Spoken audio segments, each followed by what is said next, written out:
الشيطان الرجيم بسم الله الرحمن الرحيم وإذ أخذنا ميثاقكم ورفعنا فوقكم الطور خذوا ما آتيناكم بقوة واذكروا ما فيه لعلكم تتقون ثم توليتم من بعد ذلك فلولا فضل الله عليكم ورحمته لكنتم من الخاسرين ولقد علمتم الذين اعتدوا منكم في السبت فقلنا لهم كونوا قردة خاسئين فجعلناها نكالا لما بين يديها وما خلفها وموعظة للمتقين صدق اللہ العظیم۔ شروع اللہ کے نام سے جو بے حد مہربان نہایت رحم کرنے والے ہیں۔ اور جب ہم نے تم سے اقرار لیا اور تمہارے اوپر طور پہاڑ کو بلند کر دیا، لو ان احکامات کو جو ہم نے تمہیں عطا فرمائے ہیں طاقت اور قوت کے ساتھ، اور یاد رکھو جو کچھ اس میں ہے تاکہ تم ڈرو۔ پھر تم پھر گئے اس کے بعد، سو اگر نہ ہوتا اللہ کا فضل تمہارے اوپر اور اللہ کی مہربانی تو ضرور تم لوگ خسارے والوں میں سے ہو جاتے۔ اور تحقیق کی تمہیں معلوم ہے قصہ ان لوگوں کا جنہوں نے تجاوز کیا تم میں سے سنیچر کے دن، تو ہم نے ان سے کہا ذلیل بندر ہو جاؤ، سو ہم نے ان کو بنا دیا، ہم نے اسے بنا دیا عبرت اس چیز کے لیے جو ان کے سامنے اور ان کے پیچھے ہے، اور بطور نصیحت ان لوگوں کے لیے جو اللہ سے ڈرنے والے ہیں۔ یہ سورۃ البقرہ کی آیت نمبر 63، 64، 65 اور 66 ہے۔ جیسا کہ گزشتہ چند ہفتوں سے بنی اسرائیل کی خباثتوں اور ان کی شرارتوں کا تذکرہ چل رہا ہے، اس روئے زمین پر بنی اسرائیل اور یہودی سب سے خبیث قوم ہے۔ ان کی بہت سی شرارتوں کا تذکرہ ہو چکا، آج پھر ایک شرارت کا تذکرہ اللہ تعالیٰ فرما رہے ہیں۔ ہوا یوں کہ جب بنی اسرائیل کو فرعون سے اور فرعون کے ماننے والوں سے نجات مل گئی، تو انہوں نے اللہ سے کسی کتاب اور کسی احکام کی ڈیمانڈ کی، تو موسیٰ علیہ السلام نے توریت اللہ کی طرف سے انہیں عطا کی، تو انہوں نے کہا کہ ہم نہیں مانتے کہ اللہ نے دیا، ہم کیسے مانیں کہ اللہ نے دیا؟ ہم اس وقت مانیں گے جب کہ ہم خود یہ سنیں کہ اللہ رب العزت کہہ رہے ہیں کہ اللہ نے دیا۔ تو پھر حضرت موسیٰ علیہ السلام نے ہر قبیلے سے کچھ افراد کو منتخب کیا اور کوہ طور پر لے گئے، اور پھر حضرت موسیٰ علیہ السلام کی دعا پر اللہ نے ان سے مکالمہ کیا اور مخاطب ہوئے، اور پھر کہا کہ میں ہی اللہ ہوں، میں نے تمہیں توریت عطا فرمائی۔ اس طرح ہوا۔ پھر اس کے بعد توریت کو جب لے کر کے یہ لوگ آئے اور اپنی قوم سے کہا کہ ہاں اللہ رب العزت نے یہ توریت عطا فرمائی ہے، لیکن اس کے اندر کچھ کمی بیشی بھی کر دی، اور یہ اپنی طرف سے ملا دیا کہ اللہ نے یہ کہا ہے کہ جتنا ہوگا اتنا عمل کر لینا، اور جو تمہارے بس میں نہ ہو اس کو چھوڑ دینا۔ یہ اپنی طرف سے اضافہ کر دیا۔ ظاہر سی بات ہے اللہ رب العزت کے حکم میں اپنی طرف سے اضافہ کیسے کیا جا سکتا ہے؟ یہ تو اپنی طرف سے بڑھانا ہو گیا۔ اور احکام بھی ذرا سخت تھے، توریت کے اندر جو احکام تھے وہ بھی ذرا سخت تھے، چونکہ ایسی قوم کے لیے سخت احکام ہی مناسب تھے۔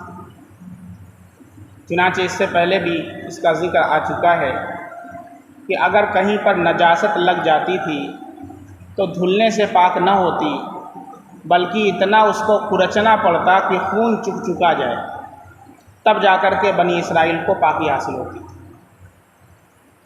اسی طریقے سے کسی کپڑے پر نجاست لگ گئی ہے تو دھلنے سے کپڑا پاک نہ ہوتا تھا، حتیٰ کہ اس کپڑے کو کاٹ کر کے پھینکنا ہوتا تھا، پھر کپڑا پاک ہوتا تھا۔ اس طرح کے سخت احکام یہودیوں کو دیے گئے تھے، چونکہ وہ اسی کے اعتبار سے، ان کے اعتبار سے وہی مناسب تھا۔ اسی طریقے سے ان کے اندر اگر کوئی برا کام کر لیتا، منہ کالا کر لیتا، زنا کا ارتکاب کر لیتا، تو صبح اس کے دروازے پر لکھا آتا تھا کہ فلاں نے فلاں گھر میں زنا کیا۔ سوچیں اگر آج کے ایسے حالات ہو جائیں تو پھر کیا کریں؟ کسی کی ہمت پڑے زنا کرنے کی؟ لیکن یہ تو معلوم ہے کہ اللہ دیکھ رہا ہے، لیکن پھر بھی زنا کرنا، کیا مطلب؟ لوگوں سے ڈر ہے، اللہ سے ڈر نہیں۔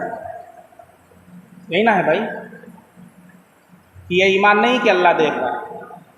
جو ہم اپنے کمرے میں چھپ کر کے گندی اور ننگی تصویریں دیکھتے ہیں، گانے سنتے ہیں، موویز دیکھتے ہیں، تو کیا ہمارا یہ ایمان نہیں ہے کہ اللہ دیکھ رہا ہے؟ اللہ کا CCTV کیمرہ ہر جگہ لگا ہوا ہے نا؟ لیکن پھر بھی دیکھتے ہیں۔ لیکن اگر یہاں کوئی دیکھنے کے لیے کہے تو نہیں دیکھیں گے۔ اس سے کیا معلوم ہو؟ مخلوق سے ہم جتنا ڈرتے ہیں اللہ سے نہیں ڈرتے، اور اگر حقیقی معنوں کے اندر ہم اللہ سے ڈرتے ہیں تو پھر ایسا نہ کریں۔ تو پھر کیا ہوا؟ اس طرح کے احکامات تھے تو انہوں نے انکار کر دیا اور یہ کہا کہ بھائی ہمارے بس میں نہیں، ہم تو عمل نہیں کریں گے۔ جب ان کی طرف سے یہ حرکت سرزد ہوئی تو پھر اللہ رب العزت نے فرشتوں کو بھیجا اور طور پہاڑ کا ایک ٹکڑا ان کے سر کے اوپر معلق کر دیا گیا۔ اس سے پہلے اس کا تذکرہ آ چکا ہے، آیت آ جائے۔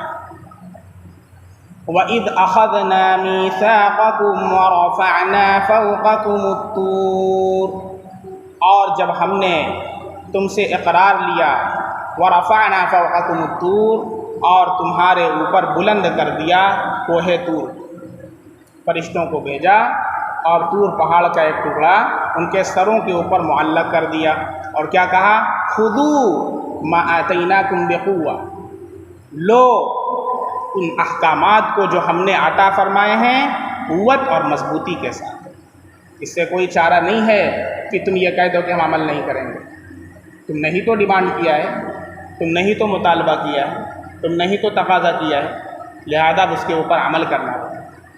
وَاذْكُرُوا مَا فِيهِ لَعَلَّكُمْ تَتَّقُونَ، اور یاد کرو ان چیزوں کو جو اس کے اندر ہیں تاکہ تم تقوی والے ہو جاؤ۔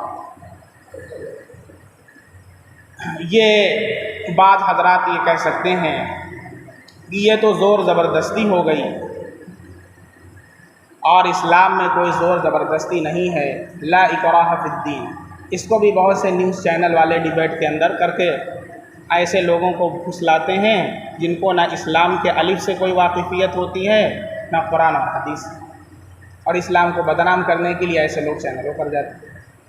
کیا کہتے ہیں؟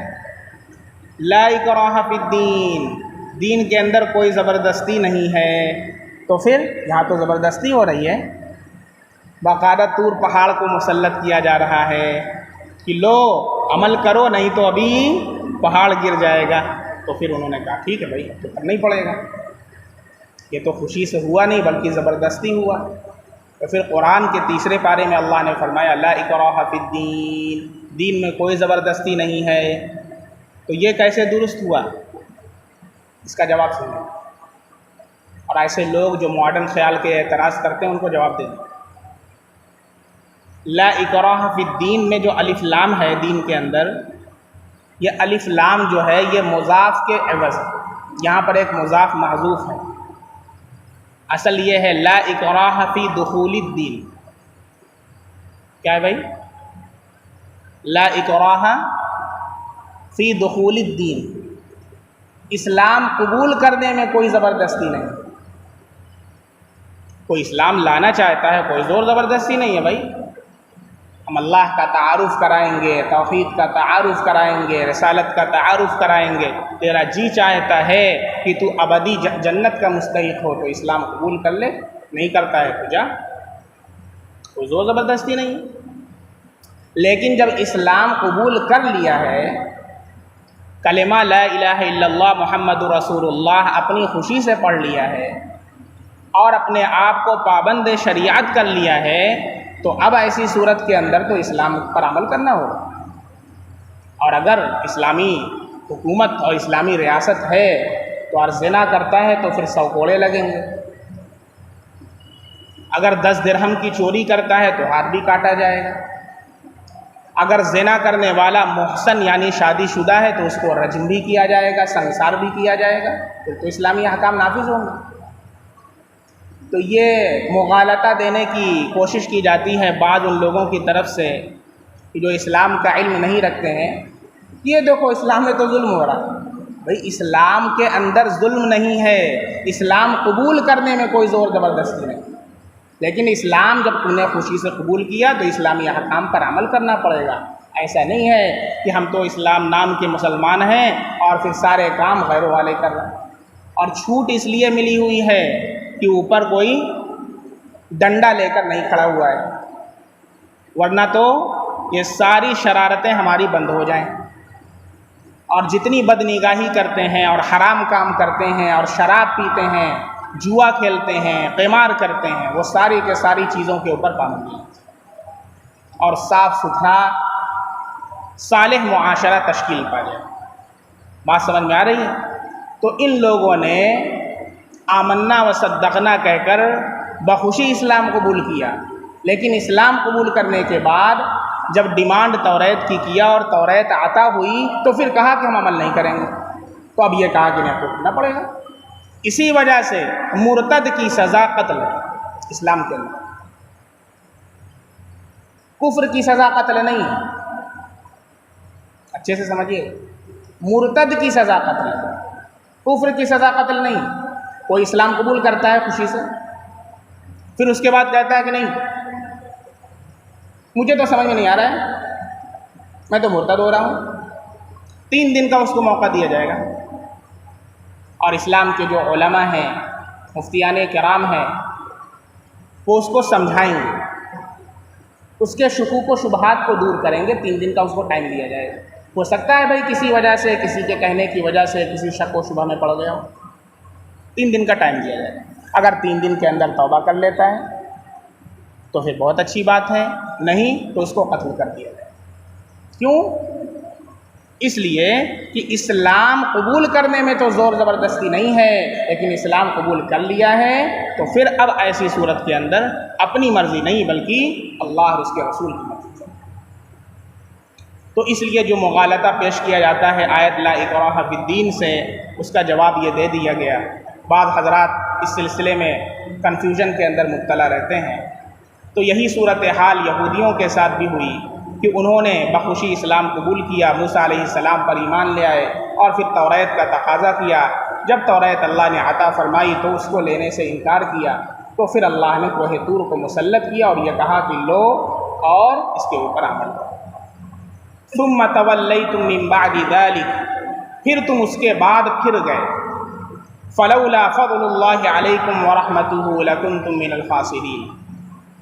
یہاں ان یہودیوں کا تذکرہ ہے جو ہمارے نبی صلی اللہ علیہ وسلم کے زمانے میں تھے، چونکہ وہ اقرار جو لیا گیا تھا وہ سارے انبیاء سے لیا گیا تھا، اور سارے انبیاء نے اپنی امت سے بھی لیا تھا کہ اخیر زمانے میں اخیر نبی محمد عربی صلی اللہ علیہ وسلم تشریف لائیں گے، تو اگر تم ان کا زمانہ پانا تو ان کے اوپر ایمان لانا۔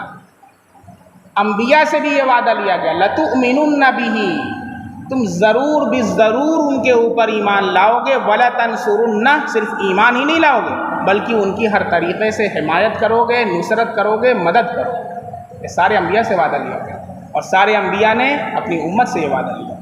لیکن پھر کیا کیا ان یہودیوں نے کہ جب اللہ کے نبی صلی اللہ علیہ وسلم کی بعثت ہوتی ہے تو پھر ان کا یہ فرض تھا، انہیں یہ چاہیے تھا کہ اپنے ماننے والوں سے، اپنے فالوورز سے یہ کہتے ہیں کہ نبی آخر الزماں کا ظہور ہو چکا ہے، تم سب جاؤ ان کے ہاتھ پر ایمان لاؤ۔ لیکن انہوں نے ایسا نہیں کیا، بلکہ انہوں نے اللہ کے نبی صلی اللہ علیہ وسلم کی صفات کو چھپا لیا۔ چنانچہ آپ صلی اللہ علیہ وسلم کی صفت توریت میں لکھی ہوئی ہے کہ آپ صلی اللہ علیہ وسلم کی آنکھیں سرمگی ہوں، تو انہوں نے کہا کہ نہیں، توریت میں تو لکھا ہوا ہے کہ نبی صلی اللہ علیہ وسلم کی آنکھیں نیلی نیلی ہوں گی۔ اپنے سے بنا لیا، اور اس طریقے سے بہت سے احکام چھپا لی۔ ثم تولیتم من بعد ذلک، اس اقرار کے بعد تم پھر گئے، اپنے اقرار سے، اپنے وعدے سے کیا کیا تم نے؟ راہ فرار اختیار کر لیا۔ تو ہونا کیا چاہیے تھا؟ اللہ کا عذاب نازل ہوتا اور تم سب کے سب ہلاک ہو جاتے، لیکن اللہ فرما رہے فلولا فضل اللہ علیکم ورحمتہ لکنتم من الخاسرین، اگر اللہ کا فضل نہ ہوتا تمہارے اوپر اور اس کی رحمت نہ ہوتی تو تم خسارے والوں میں سے ہو جاتے۔ یعنی اللہ کے نبی صلی اللہ علیہ وسلم کی دعا ہے کہ اے اللہ کوئی ایسا عذاب نہ بھیج کہ سارے کے سارے لوگ ہلاک و برباد ہو جائیں۔ اگر اللہ کے نبی کا وجود نہ ہوتا، نبی کریم صلی اللہ علیہ وسلم کے توسط سے آپ کی یہ دعا اللہ کی بارگاہ میں بارگاہ قبولیت سے سرفراز نہ ہو گئی ہوتی تو تم سب کے سب کو ہلاک کر دیا جاتا۔ لیکن یہ تو احسان مانیے محمد عربی تاجدار مدینہ فخر دو عالم صلی اللہ علیہ وسلم کا کہ آپ نے ہمارے لیے دعائیں کی۔ اگر ہم اتنے نافرمان ہیں کہ اللہ کا عذاب ہمیں پکڑ لے، لیکن اللہ کے نبی کی دعا اسے تھامے۔ مسلمانوں ابھی موقع ہے کہ آ جاؤ اللہ کے دربار کے اندر اور سچی توبہ کر لو، حرام کو چھوڑ دو، اللہ سے سچی پکی توبہ کر لو، اور اللہ کے نبی صلی اللہ علیہ وسلم کی سنتوں کو اپنے سینے سے لگا لو۔ انشاءاللہ پھر وہی دور پلٹ کر کے آئے گا جو حضرت عمر فاروق رضی اللہ عنہ اور حضرت ابو بکر صدیق رضی اللہ عنہ، حضرت عثمان غنی رضی اللہ عنہ کا دور ہے انشاءاللہ۔ وَأَنْتُمُ الْأَعْلَوْنَ إِن كُنتُم مُؤْمِنِينَ، قیامت تک کے لیے یہ اعلان سارے مسلمانوں کو آنا پڑے گا۔ وَلَقَدْ عَلِمْتُمُ الَّذِينَ اعْتَدَوْا مِنْكُمْ فِي السَّبْتِ فَقُلْنَا لَهُمْ كُونُوا قِرَدَةً خَاسِئِينَ، اور تمہیں معلوم ہے قصہ ان لوگوں کا جنہوں نے تم میں سے حد اعتدال سے تجاوز کیا سنیچر کے۔ یہاں پر بھی یہودیوں کی ایک خباثت کا تذکرہ ہے۔ سنیچر کا دن ان کے یہاں عبادت کا دن تھا، اس کی تعظیم تھی۔ جیسے ہمارے یہاں جمعہ کا دن ہے، ایسے یہودیوں کے یہاں کون سا دن تھا؟ یوم السبت، سنیچر۔ وہ بہت معظم، بہت محترم دن تھا، اس دن وہ عبادت کیا کرتے تھے۔ اس دن اللہ کی طرف سے یہ حکم ہوا کہ بھائی اس دن شکار نہ کریں، اور دن کرتے ہو شکار، لیکن سنیچر کے دن شکار کرتے، مچھلیاں پکڑتے تھے، مچھلیاں کھاتے تھے۔ اللہ کی طرف سے یہ حکم ہوا کہ بھائی سنیچر کا دن جو تمہاری خاص عبادت کا دن ہے، اس دن کے احترام میں اس دن شکار نہ کرنا۔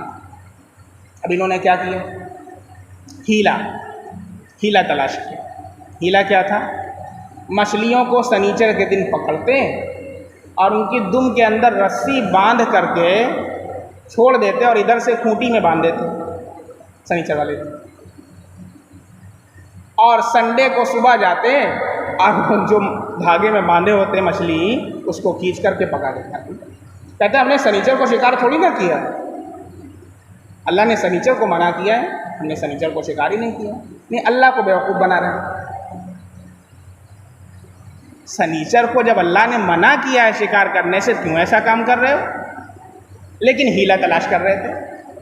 اس سے یہ قاعدہ نکلا کہ کوئی ایسا ہیلا تلاش کر لینا کہ جس سے شریعت کا حکم باطل ہو جائے، یہ جائز نہیں، بالکل حرام۔ کوئی اپنی طرف سے ایسا ہیلا تلاش لینا، ایسا کوئی بہانہ تلاش لینا کہ اس سے شریعت کا حکم باطل ہو جائے، یہ حرام اور ناجائز۔ بات سمجھ میں آ رہی ہے؟ لیکن اس کی وجہ سے بہت سے ایسے جائز ہیلے ہیں جو فقہ میں بتائے گئے ہیں، اس کو ناجائز اور حرام نہیں کہا جا سکتا، جس سے شریعت کا حکم باطل نہیں ہوتا ہے۔ جیسے اللہ کے نبی صلی اللہ علیہ وسلم کی حدیث ہے سود کے بارے میں، آپ صلی اللہ علیہ وسلم نے فرمایا التمر بالتمر والفضة بالفضة والذهب بالذهب، 8 چیزوں کا ذکر فرمایا آپ صلی اللہ علیہ وسلم نے۔ اس کے اندر یہ ہے کہ کھجور کھجور کے بدلے، سونا سونے کے بدلے، چاندی چاندی کے بدلے، نمک نمک کے بدلے، جو جو کے بدلے، یدم بیدن، ہاتھوں ہاتھ، سواء بسواء، برابر سرابر، والفضل ربا، اور جو اس سے زیادتی ہوگی وہ سود کہلائے گی۔ بات سمجھ میں آ رہی؟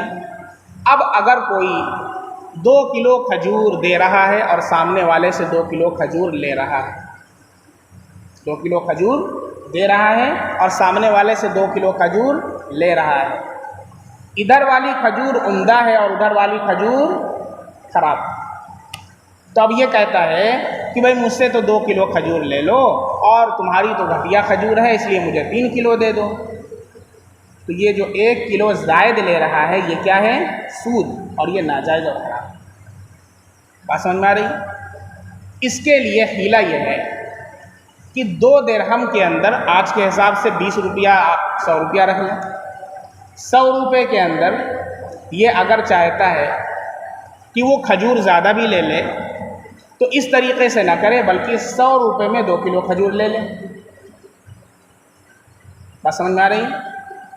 ارے جو گھٹیا کھجور ہے 300 روپے میں، 100 روپے میں 3 کلو لے لے، 4 کلو لے لے، بھائی آپ کا سامان ہے، آپ چاہے 100 میں بیچ دیں چاہے 200 میں بیچ دیں، تو 100 روپیہ ہم نے دیا اور آپ نے 3 کلو کھجور ہم کو دے دیا۔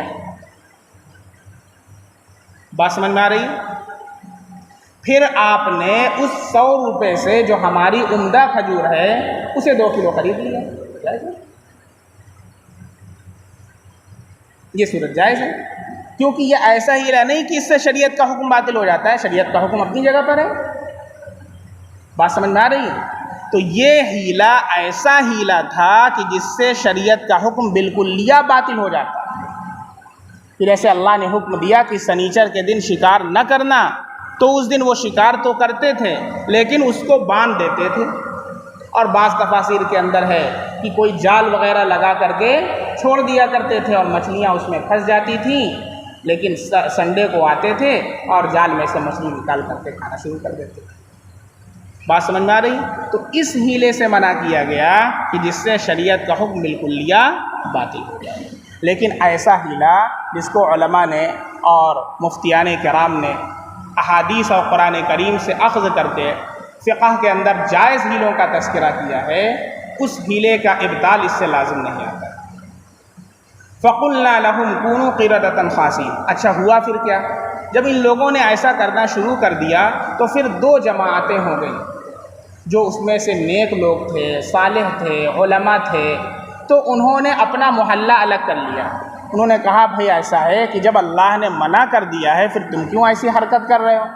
وہ کہتے کہ بھئی ہم کھاتے تو ہیں نہیں، ہم تو باندھ کے چھوڑ دیتے ہیں، تو کہا ایسا کیوں کرتے ہو جب اللہ نے منع کیا ہے؟ تو انہوں نے اپنا محلہ الگ کر لیا، اور ان کا محلہ الگ تھا، جو نافرمان تھے ان کا محلہ الگ تھا، اور جو فرما بردار تھے ان کا محلہ الگ تھا۔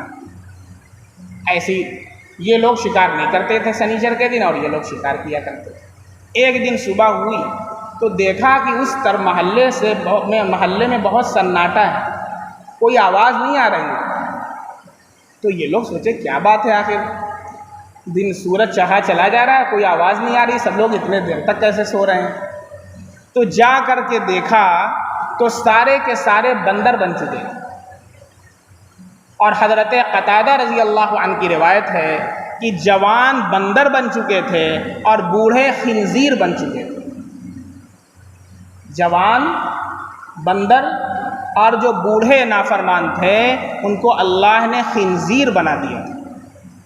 اور وہ اپنے رشتہ داروں کو پہچانتے بھی تھے. اس میں ان کے کچھ رشتہ دار بھی تھے جو اللہ کے فرما بردار تھے، تو وہ ان کے قریب آتے تھے، ان سے، اور ان کے پاس آ کر کے آنسو بھی بہاتے تھے، روتے تھے، صاف نظر آتا تھا. لیکن 3 دن کے اندر سارے کے سارے مر گئے اور ہلاک و برباد. یہ نسل بندر سے نہیں چل رہی بھائی، حضرت آدم علیہ السلام سے چل رہی. اور ڈاروین کا نظریہ وہ باطل نظریہ ہے، وہ ایک تھیوری ہے. کسی نے دیکھا ہو تو بتائیے. ہم تو یہ کہتے ہیں کہ ہم حضرت آدم علیہ السلام کی اولاد ہیں، تم کہتے ہو ہم بندر کی اولاد ہیں، تو تم ہو بندر کی اولاد، ہم تھوڑی نا ہیں. ہم تو حضرت آدم علیہ السلام کی اولاد ہیں. تم کو بندر کی اولاد بننا پسند ہے تو بنو بندر کی اولاد. But we are the siblings of Adam علیہ السلام. حضرت آدم علیہ السلام کی اولاد ہے. بات سمجھ میں آ رہی؟ چنانچہ حدیث کے اندر ہے کہ صحابہ کرام نے ایک موقع پر اللہ کے نبی صلی اللہ علیہ وسلم سے پوچھا بھی کہ یہ آج کل جو خنزیر اور بندر نظر آ رہے ہیں کیا یہ وہی ہیں جن کو اللہ نے خنزیر اور بندر بنا دیا تھا؟ یہ وہی بندر خنزیر ہے؟ اللہ کے نبی صلی اللہ علیہ وسلم نے فرمایا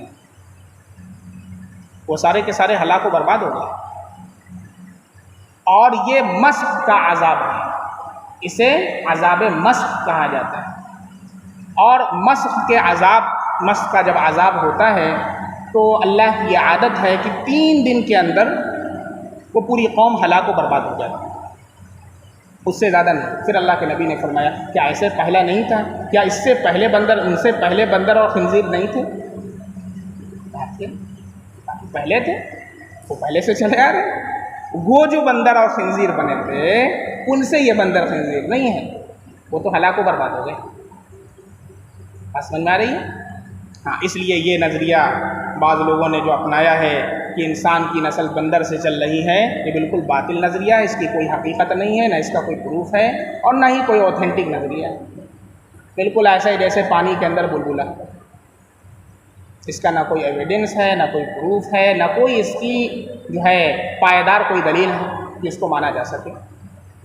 اس لیے نظریہ فَجَعَلْنَاهَا نَكَالًا لِمَا بَيْنَ يَدَيْهَا وَمَا خَلْفَهَا وَمَوْعِظَةً لِّلْمُتَّقِينَ. تو ہم نے اس واقعے کو عبرت بنا دیا ان لوگوں کے لیے جو وہاں تھے اور جو پیچھے آنے والے تھے، اور نصیحت بنا دیا ڈرنے والوں کے لیے. اس واقعے کو عبرت بنا دیا. نکالا کے معنی عبرت. ان لوگوں کے لیے جو وہاں تھے، فرما بردار جو لوگ موجود تھے ان کے لیے عبرت. وما خلفہا، اور جو اس کے پیچھے آنے والے تھے، بعد میں آنے والے تھے. وموعظۃ للمتقین، اور جو اللہ سے ڈرنے والے بندے تھے ان کے لیے اللہ رب العزت نے اس واقعے کو موعظت اور نصیحت بنا دیا. اللہ رب العزت کا یہ دستور ہے کہ جب بھی کوئی قوم مجموعی طور پر اللہ کی نافرمانی کرتی ہے تو پھر اللہ تعالیٰ اسے ہلاک و برباد کر دیتا ہے. اور اس امت کے ساتھ بھی ہو سکتا تھا، لیکن ہمارے نبی صلی اللہ علیہ وسلم نے اللہ سے دعا کی تھی اور اللہ نے یہ دعا قبول فرما لی کہ کوئی ایسا عذاب ہے اللہ نہ بھیج میری امت پر کہ میری ساری امت ہلاک و برباد ہو. اللہ نے قبول فرما لیا. اس وجہ سے آپ دیکھتے ہیں کہ بہت سارے مسلمان ہیں جو حرام کے اندر ملوث ہیں، شراب پی رہے ہیں، جوا کھیل رہے ہیں، اللہ کی نافرمانیاں کر رہے ہیں، کھلے عام اس طرح کا کام کر رہے ہیں، لیکن اللہ رب العزت ان کو ڈھیل دیے ہوئے ہے. اس کا مطلب یہ نہیں ہے کہ اللہ دیکھ نہیں رہا. ان اللہ بصیر بالعباد، ان اللہ بصیر بما تعملون. اللہ تمہارے اعمال سے پورا باخبر ہے، لیکن ڈھیل دیے ہوئے. اس ڈھیل سے فائدہ نہ اٹھائیں، ابھی بھی موقع ہے. اللہ کے در پر واپس آ جائیں، اللہ سے سچی توبہ کر لیں، اللہ سے اپنے خطاؤں کی معافی مانگ لیں اور کہہ دیں اللہ بہت ہو، بس اب بس، اللہ سے سچی توبہ کر لیں، پکی توبہ کر لیں اور حرام سے باز آ جائیں. پھر دیکھیں کہ انشاءاللہ کیسا نور آپ کی طبیعت میں آتا ہے. حلاوت اللہ کیسی عطا فرماتے ہیں قرآن کریم کی تلاوت کے اندر، کیسی حلاوت عطا فرماتے ہیں نماز کے اندر، کیسی چاشنی اللہ عطا فرماتے ہیں عبادت میں۔ آج یہ حالت ہے کہ اگر ہم واٹس ایپ چلاتے ہیں تو اس کے اندر وقت کا پتہ ہی نہیں چلتا، 1 گھنٹہ 2 گھنٹہ 3 گھنٹہ، بلکہ بعض لوگ تو 4 سے 5 گھنٹہ بلکہ 12 گھنٹہ چلاتے ہیں۔ قرآن کریم کو ہم کتنا وقت دیتے ہیں؟ قرآن کریم کو ہم روزانہ بیس پر کتنا ٹائم دیتے ہیں؟ 1 صفحہ 2 صفحہ 3 صفحہ یہ بھی ہم سے نہیں ہوتا۔ قرآن کریم کو کب اٹھاتے ہیں؟ یا تو رمضان کے اندر، یا کسی کا انتقال ہو گیا تو کہ قرآن کریم کے ساتھ مجرمانہ سلوک پوری امت کا ہے، مجرمانہ سلوک۔ ٹی وی ہے اسے روزانہ صاف کیا جاتا ہے، قرآن کریم گرد سے ہٹا۔ مساجد کے اندر قرآن کریم کی حالت ہے کہ بغیر جزدان کے قرآن رکھا۔ حضرت مولانا برار الحق صاحب ہردوئی رحمۃ اللہ علیہ، بہت بڑے اللہ والے، بہت سخت اس کے اوپر نکیر فرماتے ہیں کہ تم خود تو لباس پہنتے ہو، اللہ کے کلام کو لباس نہیں پہناتے۔ اور الحمدللہ اگر آپ حضرات پہل کریں، بہت سی مسجدوں کے اندر ہم نے کہا ہے، عورتیں تو بہت آگے رہتی ہیں سب کاموں کے اندر۔ کوئی قرآن مسجد میں کتنا ہے، 100 قرآن ہے، 200 قرآن ہے۔ ہر آدمی ذمہ داری لے لے کہ اپنے گھر سے اپنی اہلیہ سے 2 جزدان سلا کر کے لائیں۔ خوشی خوشی آپ کی اہلیہ کرے گی، خوش ہوگی، ہے میرے لیے تو سعادت کی بات ہے، اور اس کے لیے صدقہ جاریہ ہوگا۔ ہم نے تقیہ کے اندر کہا تو بیچارے ایک صاحب نے جا کر کے کہا، ان کی اہلیہ نے کہا کہ ہم پورا کا پورا جزدان سلیں۔ اس بیچارے نے پورا جزدان سل کر کے مسجد کا جتنا قرآن ہے سب کے اندر اس نے لگایا، اور پھر اس نے کہا کہ جس مسجد کے اندر ہو بتائیے کہ ہم اپنا وقت دیں گے اور پیسہ بھی دیں گے انشاءاللہ اس کے۔ تو یہ بہت معمولی سی بات ہے کہ ہم اپنے کلام کو، قرآن کریم کو لباس تک نہ پہنا سکیں۔ اسی طریقے سے حال یہ ہوتا ہے کہ قرآن کریم کو ہم رحل پر رکھ کر کے پڑھتے ہیں، لیکن کبھی آپ نے دیکھا کہ رحل ٹوٹ جاتا ہے تو رحل کو الٹا کر کے قرآن کو رکھ لیتے ہیں۔ حضرت مولانا الحق صاحب رحمۃ اللہ علیہ فرماتے تھے کہ کیا کبھی آپ نے کسی انسان کو دیکھا کہ اس کی کرسی ٹوٹ گئی ہو تو اس کو الٹا کر کے اس کے اوپر بیٹھتے ہیں؟ کبھی دیکھا آپ نے؟ لیکن یہ مجرمانہ سلوک قرآن کے ساتھ کیوں کرتے ہیں؟ ایک رحل قرآن کے لیے نہیں لے سکتے، ٹوٹ جاتی ہے تو الٹا کر کے پڑھتے ہیں۔ پھر آپ نے دیکھا ایک صاحب نے یہاں تک مسئلہ پوچھا، جوتا عید کے موقع پر آیا ہوا ہے، جوتے کا جو ڈبہ تھا وہ ڈبے کے اوپر، جوتے کے ڈبے کے اوپر قرآن کریم رکھ کر کے پڑھتے تھے۔ سوال کیا فون کر، مفتی صاحب جوتے کے ڈبے پر قرآن کریم رکھ کر پڑھ سکتے ہیں؟ ماتم کی ضرورت ہے اپنی عقل کے کہ مجرمانہ سلوک ہے۔ شیخ الہند رحمۃ اللہ علیہ تو مالٹا کی جیل کے اندر 3 سال قید رہے، جب وہ آئے ہیں تو وہ پیغام دیا ہے قرآن کریم کو کبھی نہ چھوڑنا، اور مالٹا کی جیل کے اندر انہوں نے قرآن کریم کا ترجمہ لکھا ہے جو سعودی حکومت سے کئی سالوں تک شائع ہوتا رہا۔ جو حجاج جاتے تھے ان کو باقاعدہ سعودی گورنمنٹ کی طرف سے ملتا تھا۔ تو اس لیے بھائی ہم لوگوں سے آپ لوگ یہ تہیہ کر لیں، نیت کر لیں انشاءاللہ کہ ہم قرآن کریم کے ساتھ ادب کا، احترام کا اور بڑے عظمت کا معاملہ کریں گے انشاءاللہ۔ اور جس مسجد کے اندر بھی جو لوگ یہاں پر آئے ہوئے ہیں، اپنی اپنی مسجد کے آپ حضرات ذمہ داری لے لیں، ہماری مسجد کا کوئی قرآن انشاءاللہ بغیر جزدان کے نہیں رہے گا۔ بہت معمولی سی بات ہے، انشاءاللہ نیت کرتے ہیں۔ اور کبھی قرآن کریم کے ساتھ بدسلوکی نہیں کریں گے۔ روزانہ قرآن کریم، روزانہ کم سے کم میں آپ سے کہتا ہوں 2 صفحہ پڑھنے کا معمول بنا لیں کسی بھی، اور اگر ہر نماز کے بعد آپ پڑھیں، اگر 1 صفحہ بھی پڑھ لیں، نماز پڑھ کر کے آپ جا رہے ہیں قرآن اٹھا کر کے 1 صفحہ بھی آپ پڑھیں، ہر 5 نماز میں 1 صفحہ پڑھیں گے تو 5 صفحہ آپ کا قرآن کریم کا ہو جائے گا، اور 1 صفحہ ترجمے کے ساتھ پڑھ لیں۔ دیکھیں کیسی زبردست اللہ تعالیٰ تبدیلی پیدا فرما دیتے ہیں۔ کریں گے انشاءاللہ تو روزانہ کچھ نہ کچھ ہم اپنے اندر پالش کریں، روزانہ ایک سنت کو سیکھیں، روزانہ ایک دعا کو سیکھیں، روزانہ ایک قرآن کریم کی آیت کو سیکھیں۔ 4 سورتیں اپنی جو نمازوں کے اندر ہم پڑھتے ہیں اسے ہم صحیح کر لیں، سورۃ الفاتحہ اور 4 سورتوں کو کم سے کم ہم صحیح کر لیں، پھر اس کے بعد 1 سورت پڑھیں، پھر اس کے بعد اگلی سورت۔ اب یہ دیکھا جاتا ہے کہ ہم بچپن سے وہی سورت الم تری کیف لیلاف قریش ارأیت الذی انا اتی، بوڑھے ہو گئے وہی سورت۔ اللہ کے بندے، قرآن کریم کے اندر 114 سورتیں ہیں، تو صورتیں صرف قرآن میں سجانے کے لیے ہیں، وہ پڑھنے کے لیے ہیں، ہمارے نبی صلی اللہ علیہ وسلم نماز کے اندر 6 پارے پڑھا کرتے تھے۔